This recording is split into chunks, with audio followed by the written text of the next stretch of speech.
히브리서가 초대교회 각지에 흩어져 있는 그 초대교회에 특별히 이제 히브리인들을 중심해서 예수 그리스도의 복음을 전하기 위해서 쓰여진 편지인 것을 저희가 알고 있습니다. 히브리인들이 중심이 된 교회, 초대교회에 여러 가지 형태의 교회가 있었습니다. 그런데 아주 초기 교회, 곧 예루살렘에서 생겨진 첫 번째 기독교회는 초기에는 거의 모든 사람들이 유대인들이었습니다.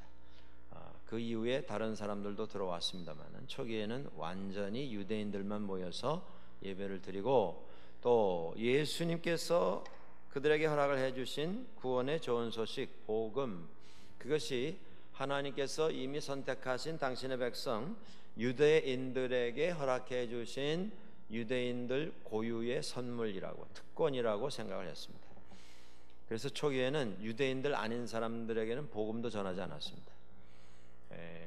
베드로가 나중에 로마의 백부장 고넬료의 집에 가서 복음을 전했다가 예루살렘에 돌아와 가지고 예루살렘에 있는 다른 지도자들로부터 많은 핀찬을 듣고 책망을 들어야 했습니다.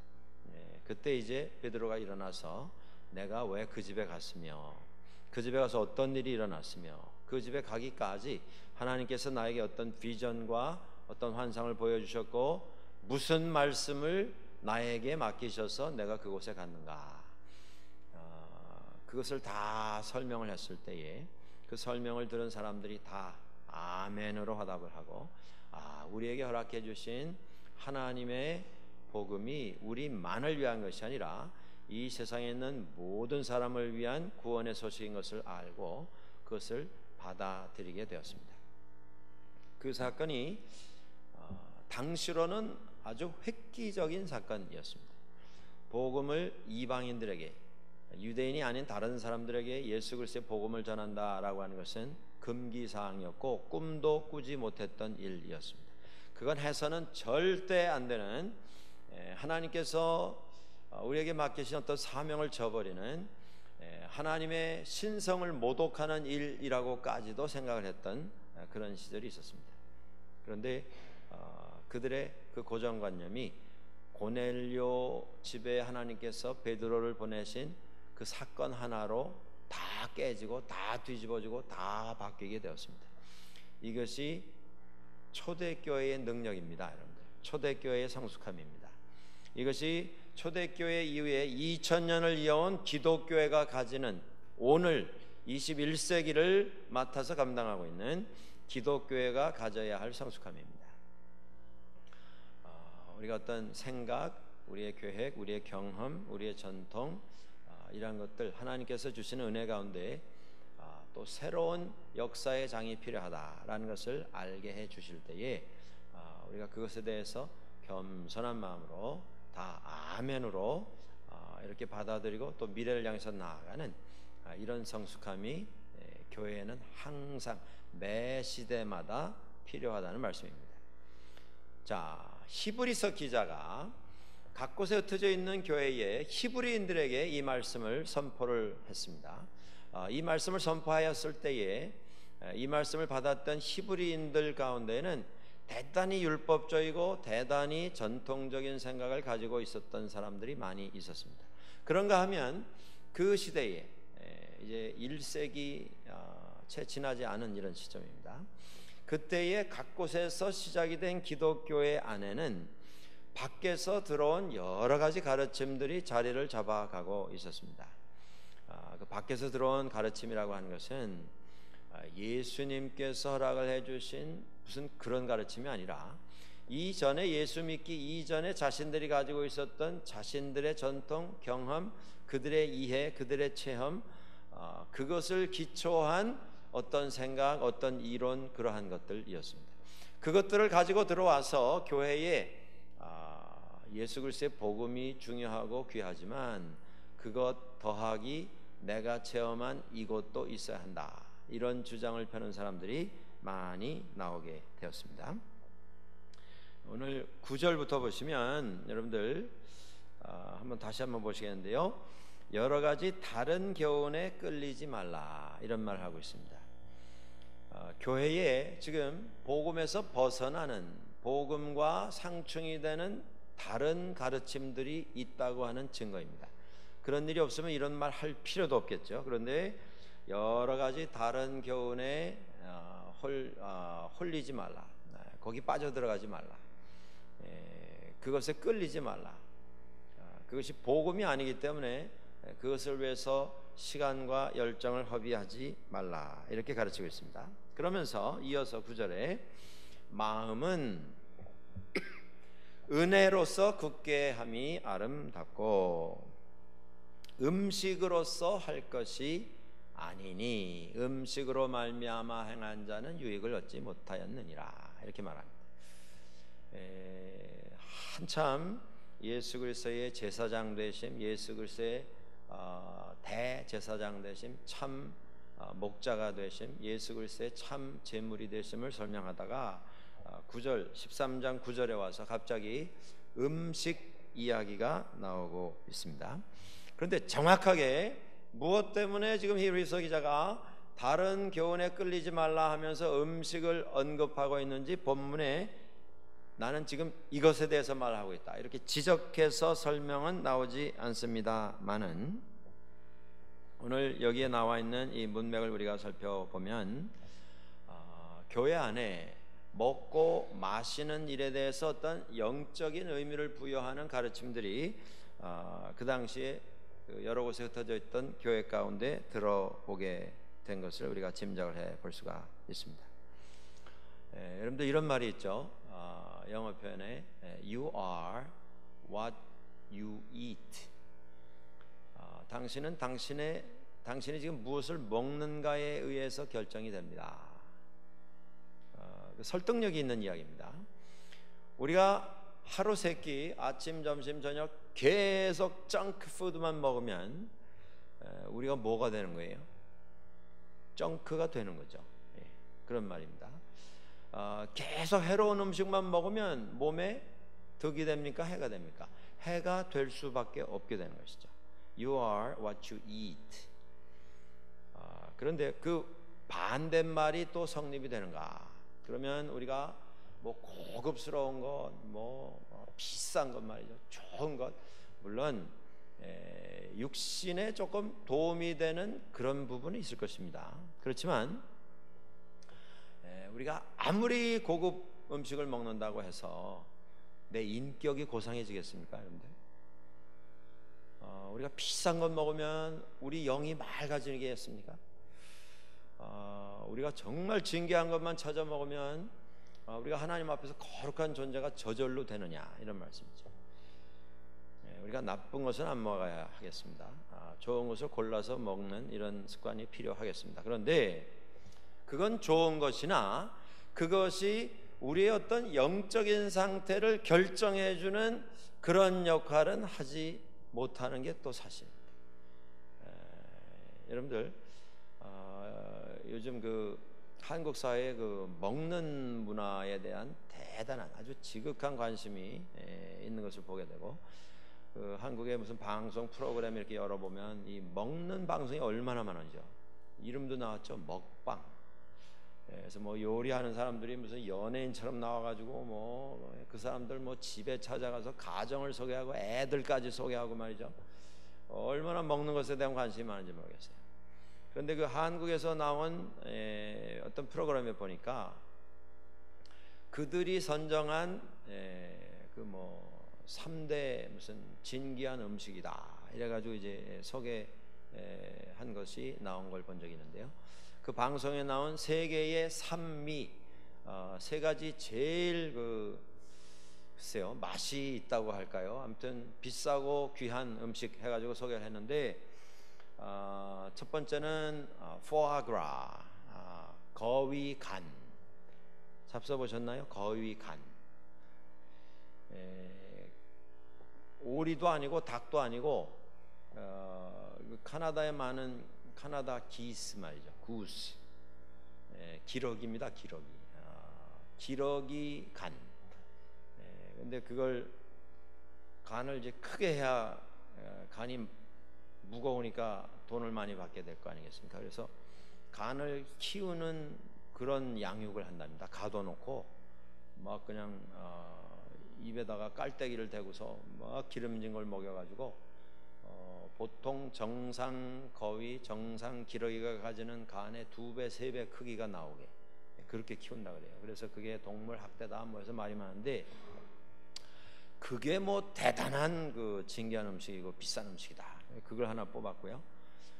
또 하나는 카나다에도 있는 우리 프레이저 강 상류에 가면 있는 스터전, 철갑상어라 그러죠.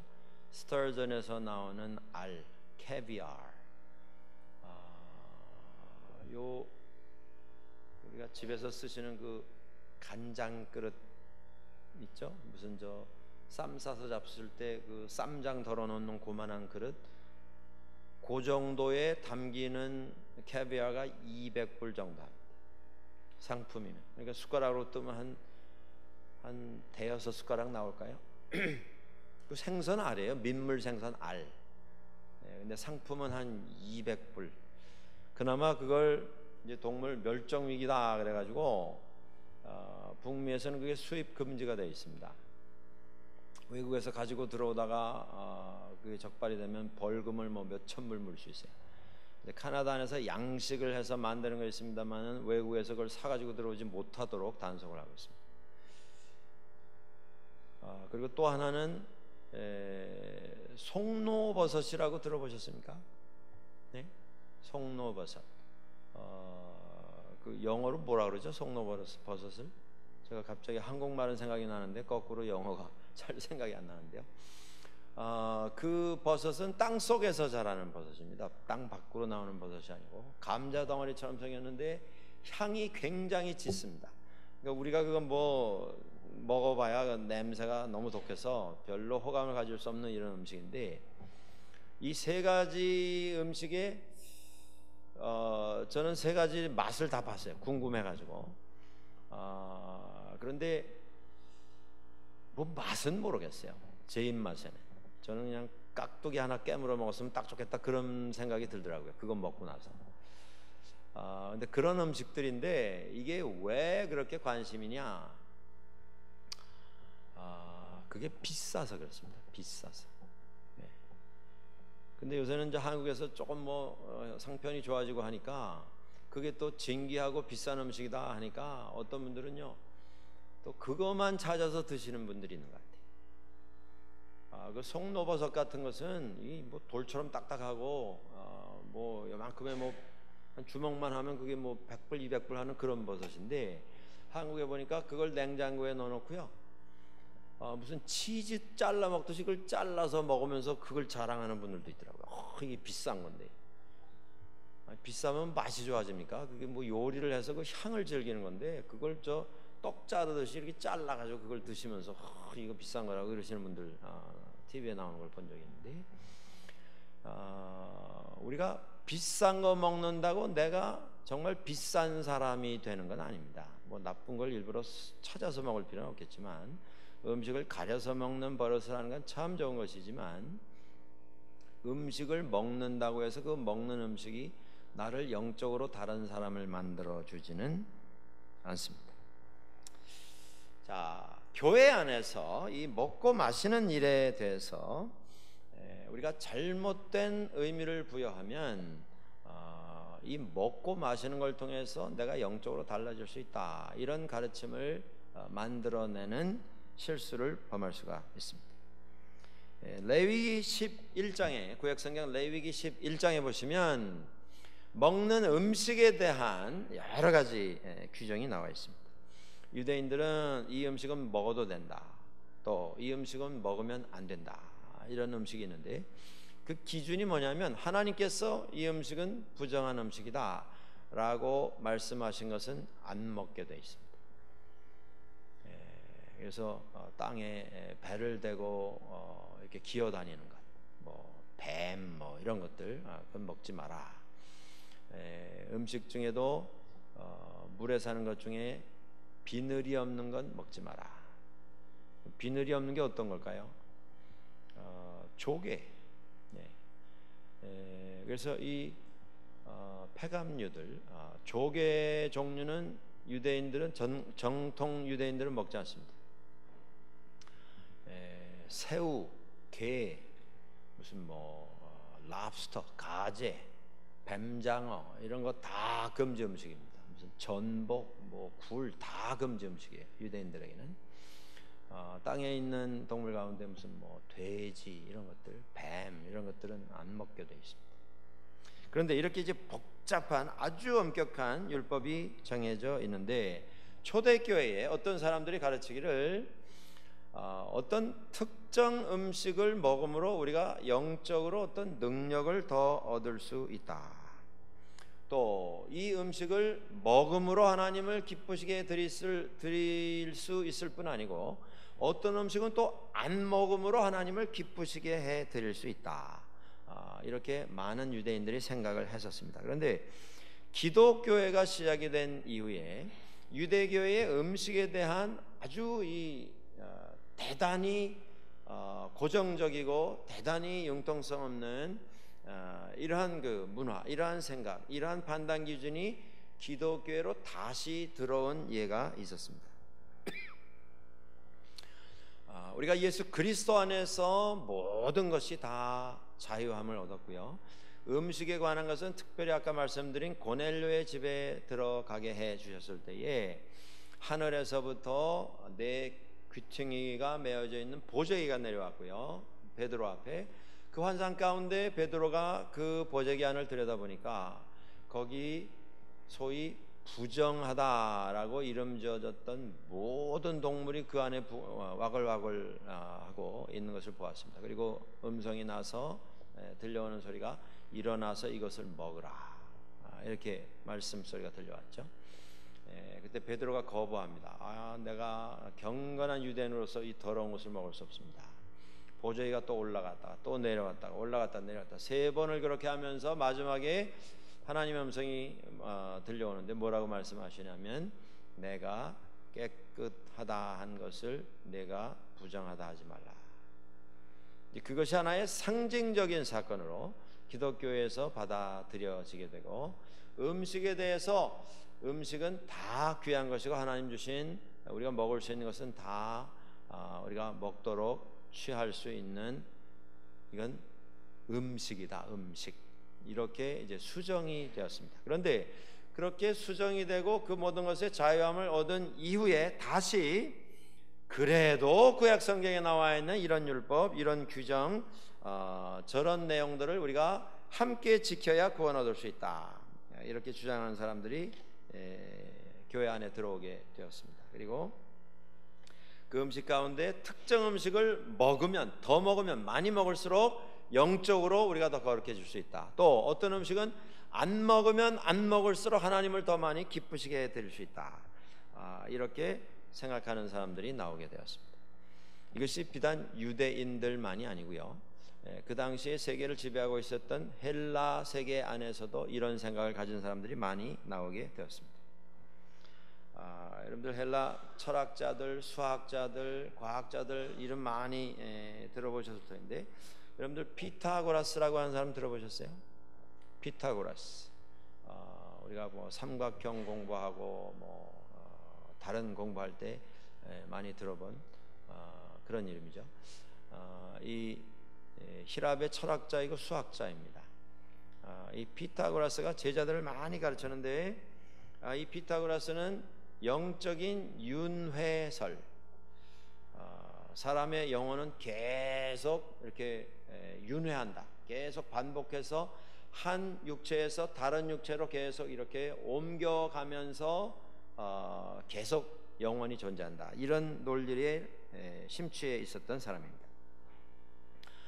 영혼은 영원한 존재이고 몸에서 몸으로 또 다시 태어나는 사람의 몸으로 또 들어가고 이러다가 결국 그 몸에서 자유함을 얻게 될 때에 그 영혼은 영원한 존재가 된다. 그러니까 육신에서 자유함을 얻는 것이 곧 구원이다, 이렇게 가르친 것입니다. 그런데 이 피타고라스가 그렇게 육신에서 노임을 받는 자유함, 그것이 우리 인간의 영원한 목적이고 최고의 목적인데 그 자유함을 빨리 얻을 수 있도록 촉진해 주는 방법이 있는데 그게 뭐냐면 기도, 묵상, 수도, 훈련, 금욕생활 이런 것을 더 많이 하면 할수록 우리가 육신에서 우리의 영혼이 자유함을 얻을 수 있다 이렇게 가르쳤습니다. 그래서 피타고라스와 그의 제자들은 다 채식주의자들이었어요. 고기를 먹지 아니하는. 그들이 생각한 건 뭐냐면요, 어떤 특정 음식을 먹지 않음으로 우리의 영이 깨끗해지고 결국에 우리의 영혼이 육신에서 노임을 받고 영원한 존재, 신적인 존재로 격상될 수 있다 이렇게 믿은 것입니다. 훗날 기독교의 가장 큰 어떤 영적인 어려움을 가지고 왔던 영지주의라고 하는 이런 가르침이 있습니다. 영지주의는 이원론, 헬라 철학 세계가 가지고 있는 기본적인 생각의 구조인 이원론을 기초로 하고 있습니다. 이원론이라고 하는 것은 모든 세상의 모든 현상, 모든 존재를 두 개의 차원으로 나누는 것입니다. 빛이 있으면 어둠이 있고요, 불이 있으면 차가운 것이 있고, 진리가 있으면 부정부패가 있고, 구원이 있으면 멸망이 있고, 다 이렇게 두 개로 쪼개는 겁니다. 영이 있으면 육이 있고, 선이 있으면 악이 있고. 그래서 우리가 어느 쪽에 속해서 살아야 할 것인가? 대답은 자명한 것이죠. 우리는 영적으로 살아야 되고, 우리는 암흑이 아니라 광명 속에서 살아야 하고, 멸망을 받을 이런 존재가 아니라 구원에 속한 자로 살아가야 한다. 모든 것을 영, 육으로 이렇게 구분을 했는데, 물질은 이 영지주의에 있어서 악한 것입니다. 이 세상에 있는 모든 사물은 그래서 다 악한 것이. 그런데 인간은 우리에게 영이 있고 우리에게 육이 있지 않습니까? 그런데 이 육, 이 몸은 악한 것이. 우리의 정신, 우리의 영혼, 이건 거룩하고 아름답고 선한 것입니다. 이 두 개가 합쳐져서 하나의 인간, 인격을 이루지 않습니까? 그러니까 인간이 하나의 모순 덩어리인 존재가 되는 것이죠. 선과 악이 공존하는 공간, 그것이 우리의 몸이라고 이렇게 생각을 했습니다.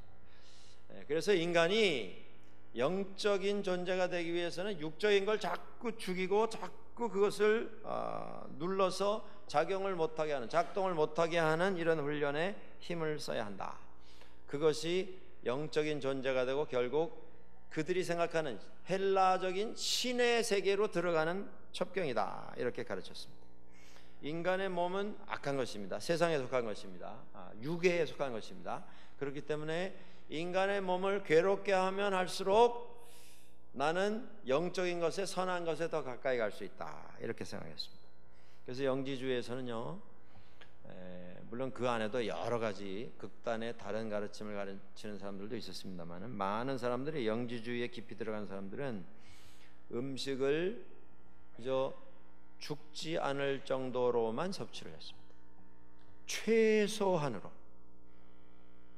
그러니까 덜 먹으면 덜 먹을수록 점점 신의 세계로 들어간다 이렇게 생각하는 것이죠.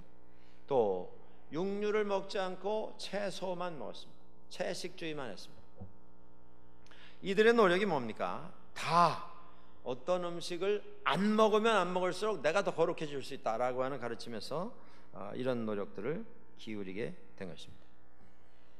자, 그런데 오늘 히브리서 기자의 가르침은 뭐냐면, 우리가 이 영적인 문제는 음식으로 되는 게 아니다 이렇게 가르치고 있습니다.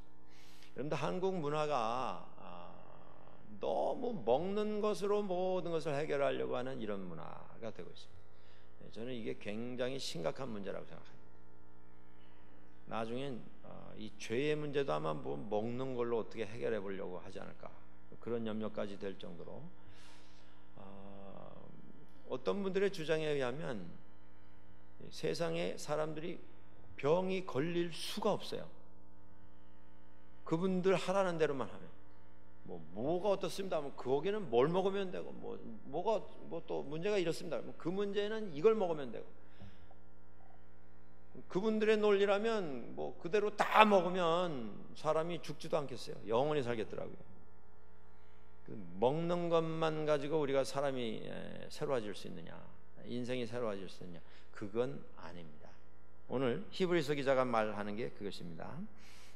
우리 9절 아까 보셨습니다마는 마음은 은혜로서 굳게 함이 아름답고 음식으로서 할 것이 아니다.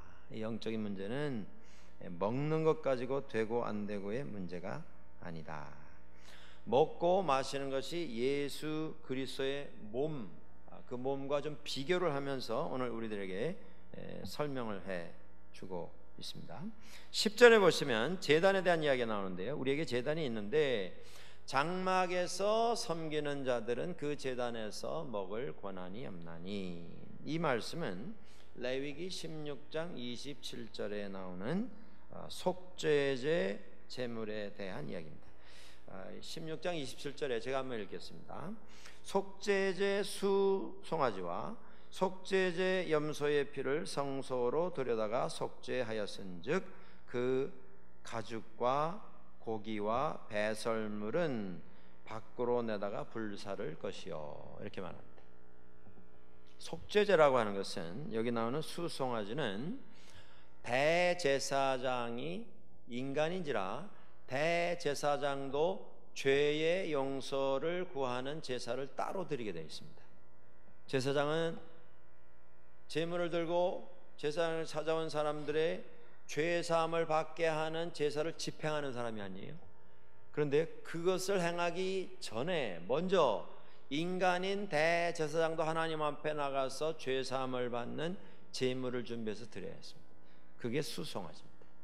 그리고 염소는 이제 일반 백성들이 가지고 나온 자기들의 죄를 용서받기 위해서 하나님 앞에 드리는 제물입니다. 자, 그런데 이 두 제물의 공통점은 뭐냐면요, 제단 앞에 가서 드리는 속죄제의 그 제물은 뭐냐면 송아지의 피입니다. 피, 염소의 피입니다. 그리고 피를 뽑아서 그 제단에다 다 뿌리고 다 태워버리고요. 그리고 나머지 그 몸은 가지고 나가서 성 밖으로 나가서, 그 성소가 아니고 제사를 드린 그 장소가 아니고요, 저 밖으로 나가서 거기서 다 태워버렸습니다. 남은 제물은. 자, 이 말씀을 여기다 적고 그 다음에 12절에 보시면 이어서 속죄제에 대한 이야기를 하고 12절에는 그러므로 예수도 자기 피로써 백성을 거룩하게 하려고 성문 밖에서 고난을 받으셨느니라, 이렇게 말합니다. 속죄제가 드려질 때에 제물이 죽습니다. 피를 받습니다. 그리고 피를 성소에 다 뿌려가지고 죄사함을 받았어요. 죄사함을 받은 다음에 나머지 몸덩어리는 다 가지고 나가서 밖에, 성 밖에, 성문 밖에 나가서 거기서 태웠습니다. 그런데 예수님께서 자기 피를 흘리심으로 백성들의 죄를 다 사하시고 성문 밖에 나가서 십자가에 못 박혀 죽으셨느니라, 이렇게 말씀합니다. 이게 하나의 이제 비유입니다. 상징입니다. 그러면서 13절에 뭐라고 말씀하냐면 그런즉 우리도 그의 치욕을 짊어지고 영문 밖으로 그에게 나아가자, 이렇게 말하고 있습니다. 구약의 속죄제, 죄사함을 받는 제사를 드리는 사람들이 제물을 끌고 나와서 피를 뽑아 다 뿌리고 나머지는 밖에 끌고 나와서 태웠습니다. 신약의 시작이 되시는 예수 그리스도께서 우리 사람들을 위해서 피 흘리심으로 우리의 죄를 사해 주셨습니다. 그리고 끌려 나가셔서 성문 밖에서 십자가에 못 박혀 죽으셨습니다.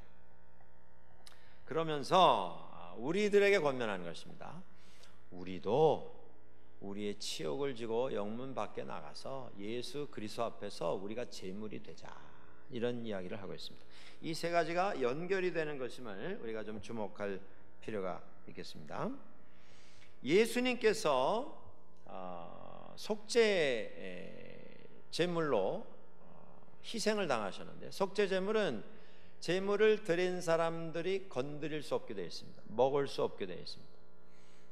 제사 가운데 어떤 제사는 제물을 드린 사람들이 일정 부위를 잘라서 그것을 제물로 드려서 다 태우고, 나머지 남아있는 부분은 제사장들과 제사를 드렸던 가족들이 남아서 그것을 그 자리에서 함께 먹었습니다. 근데 구약 성경에 여러분들 자세히 읽어보시면요, 정말 흥미롭고 희한한 것이 뭐냐면, 그렇게 이것을 내 제단에 바쳐라 하나님께서 요구를 하신 그 부위를 자세히 살펴보시면 다 이 내장 부분이에요. 내장. 이 안에 있는 무슨 그 안에 있는 내장들, 그리고 거기 붙어 있는 기름 덩어리. 그래서 그걸 아예 싹 긁어내 가지고 그걸 제단에다 올려서 태우도록 돼 있습니다. 무슨 좀 생각이 안 드세요, 여러분들? 그리고 제사를 드렸던 사람들에게 돌아가는 건 뭐냐면요, 고기 덩어리예요. 고기 덩어리. 하나님께서 하나님께서 왜 이렇게 동물을 자꾸 바치라 그러시는가? 동물은 희생을 상징합니다. 죗값을 상징합니다. 제물이 된 동물이 사람 대신 죽는 것입니다. 죗값은 죽음이에요. 제물을 드리면서 인간이 기억해야 할 것은 뭐냐면, 그 제물이 죽는 순간 이 제물이 내 대신 죽는다. 내가 죽어야 할 죽음을 이 제물이 죽는다. 그걸 깨달으라는 겁니다. 죗값은 이렇게 심각한 것이다. 그걸 깨닫고 회개하라는 것입니다. 그런데 감사한 것은 하나님께서는 내장, 사람 손대지 않는, 못 먹을, 그 안에 있는 거 다 긁어내고 거기 붙어 있는 기름 덩어리까지 다 떼어내라고 하셨어요. 그리고 남은 고기 덩어리, 그건 사람들에게 돌리셨습니다. 그러니까 제사까지도 하나님의 은혜의 수단이고 통로인 것을 여기서 볼 수가 있습니다. 제물을 받으시는데 결국 그 제물을 통해서 배불리 영양 보충하는 건 인간이었다, 그 말씀이에요. 그게 하나님의 배려이셨습니다. 하나님의 은혜의 선물이셨다는 것입니다.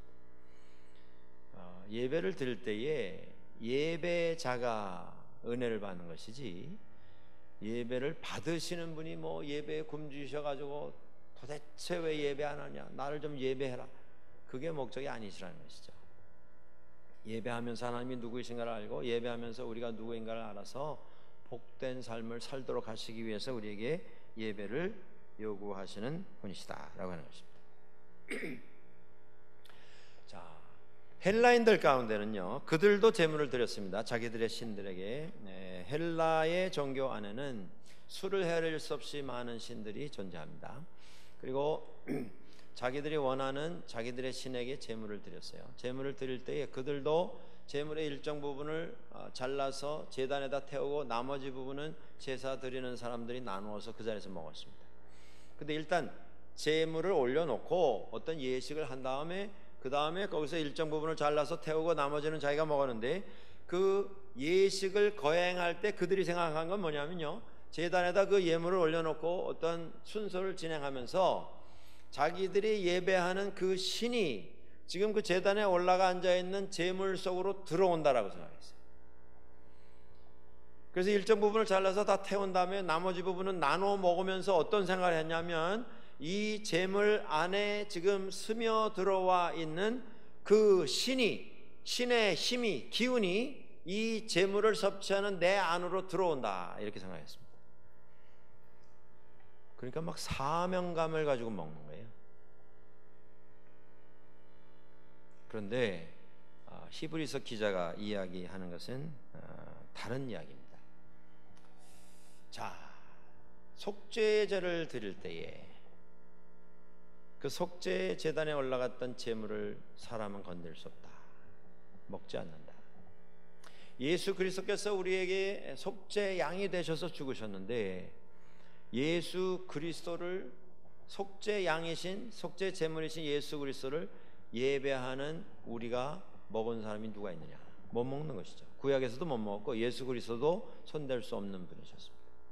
그러니까 지금 히브리서 기자가 하는 얘기는 뭐냐면 그 어떤 음식을 먹더라도 그 음식을 통해서 그리스도가 우리 안에 들어오시지는 않는다. 이 이야기를 하고 있는 것입니다. 예수 그리스도는 하나님의 은혜라고 하는 통로를 통해서 우리 안에 들어오시지 우리가 먹고 마시고 뭐 섭취하는 그 어떤 물질을 통해서 우리 안에 들어오시는 분이 아니시라고 하는 것입니다. 오늘 저희가 이런 이야기를 하다 보면 이게 성찬식에 나오는 이야기와 좀 연결이 되지 않나 이런 우리가 추리를 해볼 수 있죠. 우리가 항상 성찬식 하면서 이렇게 공표하는 그 내용이 뭡니까? 이 떡을 통해서 우리가 그리스도와 하나가 됩니다. 이 잔을 통해서 우리가 그리스도와 하나가 됩니다. 우리는 서로 하나가 됩니다. 그리스도 안에서. 이걸 강조하지 않습니까? 그러면 그 떡과 잔을 통해서 그리스도께서 우리 안에 들어오시는 것이 아닌가 이렇게 생각할 수 있는데요. 그건 아닙니다. 떡은 떡이고 잔은 잔이에요. 그런데 우리가 그걸 취하면서 이 떡과 잔을 통해서 우리가 그리스도와 하나가 되었습니다 라고 하는 얘기는 이 떡에 무슨 의미가 있는 게 아니에요. 이 잔에 무슨 특별한 효력이 깃들여 있는 게 아니라 이 떡이라고 하는 상징을 통해서 은혜가 우리한테 임한다 그 말씀입니다. 여러분들 천주교에서는 화채설이라고 하는 이런 신앙 고백을 가지고 성찬식을 거행을 합니다. 화채설이라고 하는 것은 사제가 앞에 이제 떡을 들고 있어요. 그리고 떡을 나누어 줍니다. 그런데 떼어서 나누어 주는 그 순간 사제의 손에 들려 있는 그 떡 덩어리가 예수 그리스도의 살점이 되는 겁니다. 변화될 화자예요. 채는 몸체, 신체 할 때 채입니다. 그래서 살 덩어리가 되는 겁니다. 잔도 마찬가지. 받아서 마시는 그 순간 예수 그리스도의 막 몸에서 흘러나온 뜨거운 피가 되는 거예요. 그게 천주교의 고백입니다. 근데 개신교회는 우리는 그렇게 고백하지 않습니다. 예수님께서 해주신 말씀은 이것은 나의 떡이라, 이것은 나의 몸이라, 너희가 받아 먹으라, 이것은 나의 피라, 이것을 받아 마시라 하시면서 뭐라고 말씀하셨냐면 이것을 행할 때마다 어떻게 하라고요? 나를 기념하라 하셨어요. 그래서 우리는 떡으로 받아요. 잔으로 받습니다. 그리고 은혜 가운데 주님께서 우리에게 들어오셔서 우리를 하나가 되게 하시고 우리와 당신이 하나가 되게 해주시는 믿음을 체험하는 것이지 그 떡덩어리가 무슨 뭐 요술을 부려서 뭐 살덩어리가 되고 이런 게 아니란 말이죠. 그러니까 천주교에 여러분들 기회가 있을 때 한번 가셔서 뭐 결혼식이나 장례식 때 참석해 보시면 그들은 모일 때마다 성찬식을 합니다. 그게 예배예요. 그들의 예배는 성찬식입니다. 곧 성찬식 없는 예배는 없어요. 매주일 성찬식이에요. 매일 성찬식합니다. 근데 자세히 지켜보시면요, 그 앞에서 그걸 집례하는 신부님이 그 떡 이렇게 해가지고 나중에 이제 보재기에다가 이렇게 다 싸죠. 막 싸가지고 막 털어요. 그리고 좀 큰 덩어리가 있으면 다 부십니다. 다 부셔가지고 그걸 잔에다가 이렇게 갖고 털어놓아요. 앞에서 보는 데서. 그러니까 요만큼 부스러기 하나도 나가면 안 돼요. 왜냐하면 그게 예수 그리스도의 살덩어리이기 때문에. 네. 그게 뭐 땅에 떨어졌다 이거는 뭐 큰일 나는 겁니다. 예수 그리스도의 살덩어리, 그 살덩어리를 어떻게 땅에다 흘려요? 그건 뭐 있을 수가 없는 일이죠. 그러니까 그걸 요만한 그 깨알만한 빵 부스러기도 떨어뜨리면 안 되는 거예요. 그래서 그걸 보재기에 싸가지고 그 컵에다 다 털어넣어요. 그래가지고 이렇게 막 설거지 하듯이 헹궈가지고 싹 마시고 그리고는 수건으로 그 컵을 싹 닦습니다. 거기 잔 안에 포도주 한 방울도 남으면 안 돼요. 그 예수 그리스도의 피기 때문에. 그 배경에는 화채설이라고 하는 그들의 신앙의 어떤 이론이 숨겨져 있기 때문에 그렇게 하는 것입니다. 그런데 오늘 성경이 말씀하는 건 뭐냐면 떡의 의미가 있는 게 아니죠. 잔의 의미가 있는 게 아니에요. 이 떡을 어디서 만들었느냐, 그게 의미가 있는 게 아니에요. 옛날에 제가 잘 아는 권사님 한 분이, 옛날이죠, 뭐 이제 70년대 말 때인데, 그때만 해도 성지순례가 쉽지가 않았습니다. 그런데 예루살렘에 갔다 오셨어요. 성지순례 갔다 오시면서 거기서 요단강 물을 받아오셨어요. 병에다가. 네. 대단한 거거든요, 그때만 해도. 그래가지고 이제 그걸 이제 저희 아버님한테 가져오신 거예요. 목사님, 제가 요단강 가가지고 요단강 물을 담아왔는데 다음 세례하실 때 이걸로 하시면 좋겠다. 여행 뭐 해보셨죠? 근데 여행 다닐 때 제일 미운 사람이 누군지 아세요? 무거운 짐 맡기는 사람. 근데 그 물병을요, 이만한 한 리터 정도 되겠네. 그걸 글쎄 유리병을 그걸 들고 오신 거예요. 얼마나 지극정성입니까? 그래가지고 그건 뭐 정성인데 쓰십시다. 그래서 이제 쓰기로 하셨는데, 물은 놔두면 어떻게 되죠? 썩어요. 예, 안 썩으면 그건 정상이 아닌 물이에요. 뭐가 섞인 물이에요. 그건. 뭐가 섞인 물도 놔두면 썩습니다. 근데 뭐 세례받기 전날 도착하신 것도 아니고 몇 달 전에 가져오셨는데, 이게 쓰려고 보니까요, 막 색깔이 포래가지고 그 안에 뭐 막 다니고 막 떠다니고 막, 그걸 걸렀어요. 그래가지고 그냥 정성이니까. 예. 그러면 요단강 물 아니면 효력이 없는 거예요? 요단강 물이면 효력이 더 있는 겁니까? 이건 그냥 상징이고 의미이지, 그 물 자체는 물은 물이지, 그게 뭐 어디서 왔냐, 뭐 수돗물이냐 무슨 흐르는 강물이냐, 뭐 또 물의 분량이 얼마냐, 그거 아무 상관없는 거죠. 세례 예식이라고 하는 예식 자체가 의미가 있는 게 아니지 않습니까? 세례라고 하는 사건을 통해서 우리에게 찾아오시는, 은혜 가운데 우리를 찾아오셔서 우리의 죄를 사해 주시고 당신의 사람 삼아 주시는 하나님의 은혜, 이게 의미이고 이게 목적이죠. 오늘 히브리서 기자가 그 이야기를 하고 있는 겁니다. 뭘 먹어서 거룩해질 생각하지 마라. 그거 해야 된다고 가르치는 사람 거기에 귀 기울이지 마라. 여러 가지 다른 가르침에 끌려가지 마라. 구약에 속죄제 드리면서 그 제물에 손 요만큼도 못 댔는데 죄는 용서받았다. 그걸 먹어서 죄 사함 받은 거 아니다, 그 얘기입니다. 예수 그리스도께서 죽으셨는데 그 몸에 손을 대고 그 몸에 있는 뭔가를 입에 넣어서 구원받은 사람이 누가 있느냐? 그렇게 해서 구원받은 거 아니니까 그런 것 가지고 의미를 삼지 마라, 이렇게 말합니다. 그러면서 아까 말씀드린 것처럼 13절에 우리도 그의 치욕을 지고 영문 밖으로 나가서, 이렇게 말합니다. 그러면서 거기 나가서 우리가 드릴 제사가 있다, 이겁니다. 15절 6절에 나옵니다. 15절에 예수로 말미암아 항상 찬송의 제사를 드리자, 이런 말입니다. 찬송과 감사의 제사를 드리자. 고대 우리 구약 성경에 나오는 사람들이 그런 생각을 했습니다. 제사 가운데 속죄제가 있고 우리의 죄 용서를 구합니다. 또 하나는 감사의 제사가 있는데, 하나님께 더 하나님이 기뻐 받으시는 제사는 속죄제가 아니고 감사제다, 이런 이야기가 있습니다. 구약 사람들이 하는 이야기입니다. 왜냐하면 속죄제는 우리의 죄를 사해 주십시오, 제가 죄 용서 받기를 원합니다, 이게 목적이고 의미입니다. 그러니까 속죄제에는 속죄제죠. 속죄의 제물에는 목적이 있어요. 그런데 감사제는 목적이 있습니까, 없습니까? 없어요. 이건 드리는 거예요. 전적으로 하나님 감사합니다, 그게 목적입니다.